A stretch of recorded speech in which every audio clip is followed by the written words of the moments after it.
ერთი რამის შეცვლა რომ შეგეძლოს, რა შეცვლიდი შენ ცხოვრებაში? ჩემს გარეგნობას. უი რატო? რავი, ყოველთვის უკმაყოფილო ვარ ჩემი თავით. მაგაში გარკვეულწილად საზოგადოებაც დიდ როლს ასრულებს, მაგრამ ვფიქრობ, მაინც ჩემი გონებიდან მოდის ეგ და მაგას შევცვლიდი. საზოგადოების მხრიდან რა მოდის ხოლმე? კონკრეტულად რასთან დაკავშირებით? ძალიან ბევრი რამეა ზოგადად საზოგადოებაზე დამოკიდებული და ეს იქნება გამონაკლისი.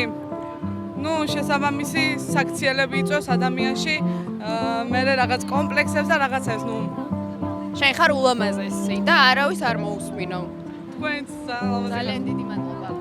არავის გამო არაფერი არ შეცვლა. ხო, მაგრამ მე იმას glow-ups დავდებ. წარმატებები. ჩემს გვერდზე. შენ რაც გინდა გულში ეგ აუცილებლად გამოახდინო, მაგრამ მადლობა. საერთოდ არ. სიგარეტის მოწევით ცხოვრების 20 წელიწადს კარგავ. რაღაც უნდა შეცვალო. აპდეიტის დროა.